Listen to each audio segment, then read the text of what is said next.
It's wonderful to be on Broadway, the Great White Way in New York. We have some of the greatest performers at all these theaters, and just a little further uptown you have Lincoln Center, where you have the ballet and the orchestra. And yet, you never know, being in a place like this, who has what. You don't know who has a virus, you don't know who's diabetic, you don't know how overweight they are, or what the consequences of being overweight could be. Do they have high blood pressure? Do they have clogged arteries? There's a consequence for everything. You eat the wrong food, you smoke, you drink, there's a consequence. I'm Gary Null.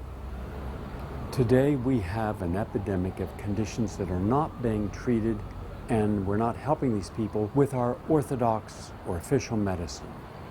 If you have hepatitis B and C, herpes 1, 2, 6, if you have HIV, you've got some problems, because nothing in the arsenal actually cures that.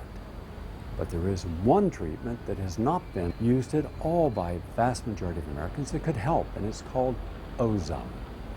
Ozone is a wonderful therapy, and we have an enormous amount of people who have benefited from it, from multiple sclerosis and Parkinson's and Alzheimer's to herpes and hepatitis. It's natural, it's non-toxic, properly used, it's relatively inexpensive. Let's take this journey now, a journey of healing with a focus on ozone therapy.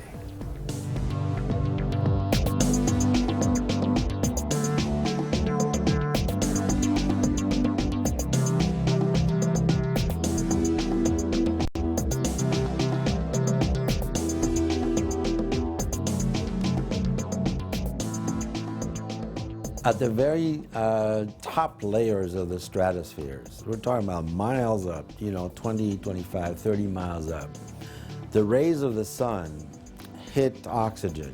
You have up there in the stratosphere O4, O3, and O2, and they all have diffraction properties. So as the rays of the sun come in, and it depends at what angle, but they go through ozone layers first. Those diffractions, that's what creates the blue sky.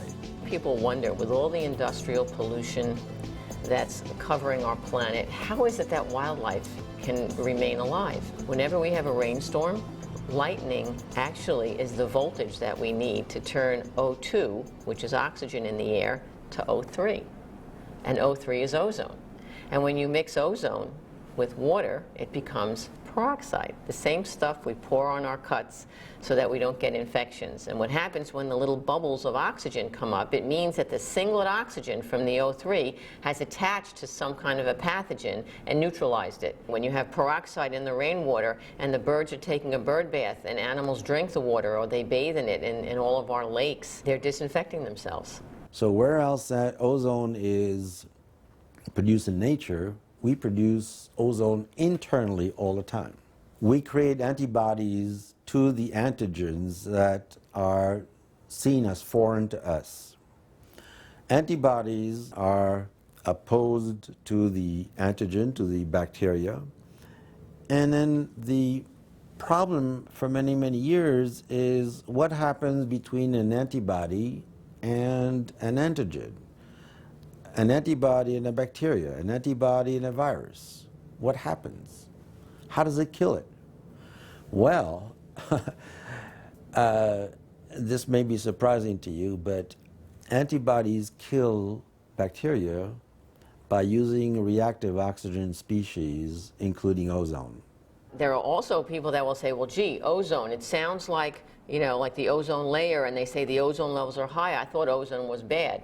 The only ozone that's not healthy is the industrial ozone that's created by car exhaust and things like that in industry, where it's mixed in with nitrites and sulfur compounds and carbon compounds. When you mix that with the ozone, then that's the ozone that we're saying is unhealthy. It's more of airborne, ambient, industrial type ozone. That's not the ozone we're talking about.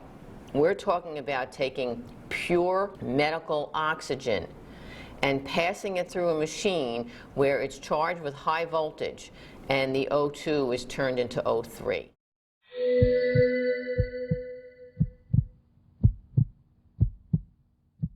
Ozone has been used for the last 70 years in what I call the modern ozone era throughout the world. Over 40,000 physicians are using it in over 45 countries worldwide on a daily basis. In the 1800s and early 1900s, antibiotics didn't exist. So for various wounds and for various infections, ozone was used to treat them, and amazingly effectively, considering they didn't have the best methods of introducing it into the body at that point in time.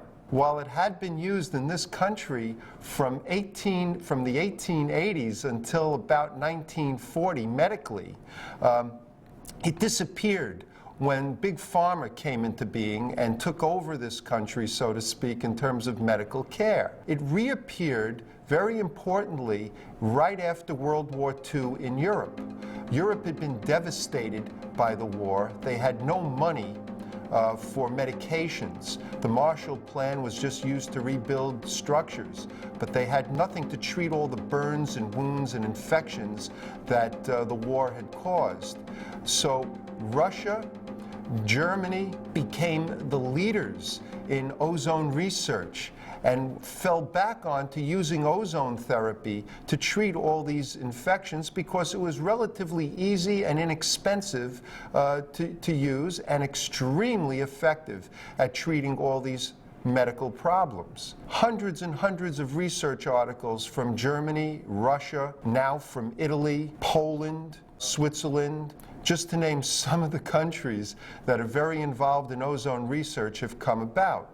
So the modern ozone era began then after World War II, and it took a long time before it reached the United States again. It took awareness back in the late 1980s from a research journalist bringing it back to the US. Now there's a handful of doctors all around the country using ozone therapy in very amazing ways to treat all these health problems that people have no other way of overcoming. Back in the late 1980s, Dr. Robert Atkins, the famous diet doctor, Dr. Atkins, began doing ozone therapy. He had his license taken away by New York State for it, which took him 3 years and a big court battle to win back, and the decision in Supreme Court in New York was upheld in the Court of Appeals, so he won the right for all doctors in New York State to do ozone therapy.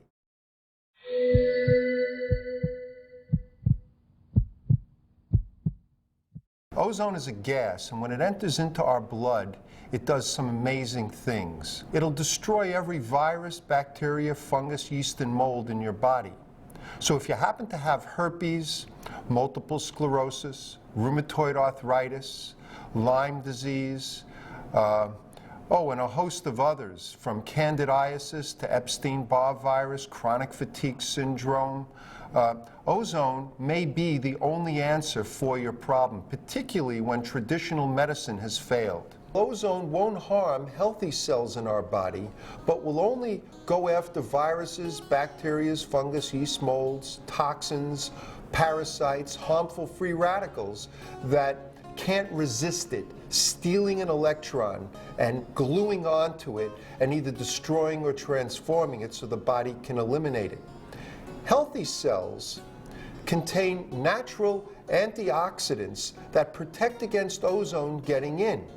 Glutathione peroxidase, superoxide dismutase, catalase, and reductase are the 4 major antioxidant enzymes that are found in high volumes in healthy cells. And what's kind of interesting, when you inject ozone directly into the body, it actually stimulates healthy cells to make more of these enzymes that will protect against ozone destroying them.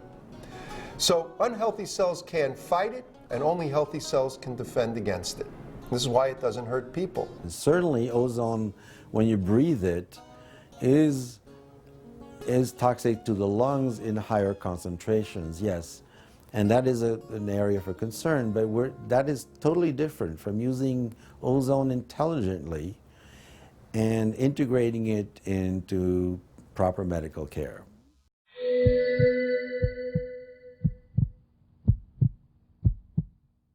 In the past 20 and a half years, after over 112,000 direct IV therapies were done, virtually there have been only 2 adverse reactions associated with ozone. After 30 to 40 treatments, two different patients began to get rashes on their body.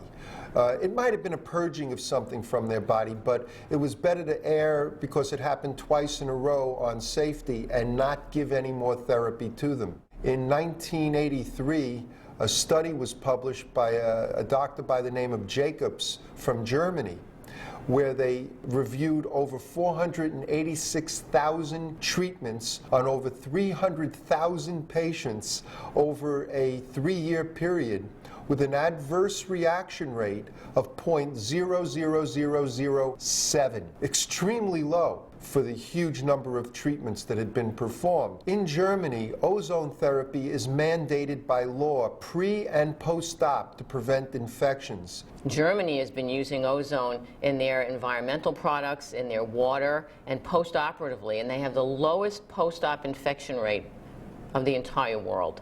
Common side effects to ozone therapy are quite wonderful, actually.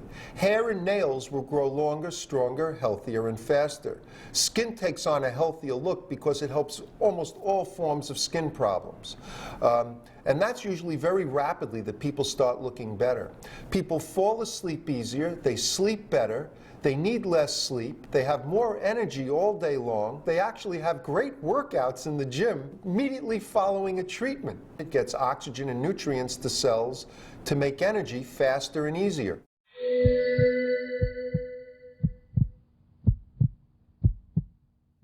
There are several different ways ozone can be administered.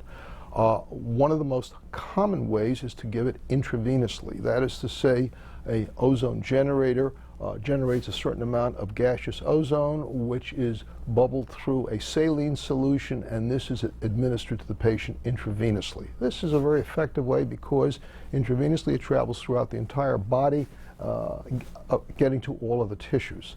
Another way of using it is to actually take blood out of the body, subjecting it to the same kind of ozone gas and reintroducing that again.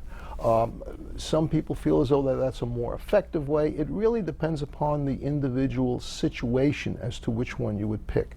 The third way, which I consider to be an acceptable way, is rectal ozone, because the colon, the large intestine, is a very large organ with a huge absorptive surface, and therefore introducing gaseous ozone in the right concentrations can be very effective, also introducing ozone into the body, especially in those people who have pelvic or GI problems. Cost of treatment ozone, of course, varies from practice to practice.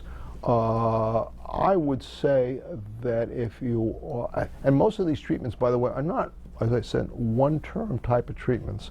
A one-shot treatment of ozone is probably not really going to have any major effect on any underlying problems. Treatments can probably, I would say, range from $85 up to $150 and $120, depending upon the practice and the circumstances. Of course, the question that we're always asked is this going to be covered by my insurance? And my reply to that is, only God knows nowadays what's being covered by insurance. It depends upon your policy, what's the underlying problem, and how kind your insurance carrier feels towards you.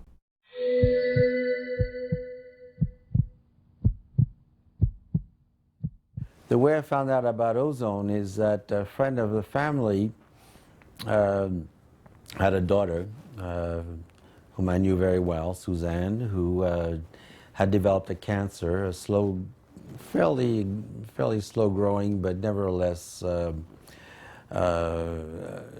difficult cancer, where she had multiple chemotherapies and multiple surgeries, and it was the end of the line. She was terminal. And they asked me if I would go, if I would extend my trip from to France, which I go to, my native country, and explore this new therapy. And I read a little bit about it, and I said, you know, this sounds interesting. And I had a wonderful experience there in terms of scientifically and meeting so many doctors who were using ozone therapy.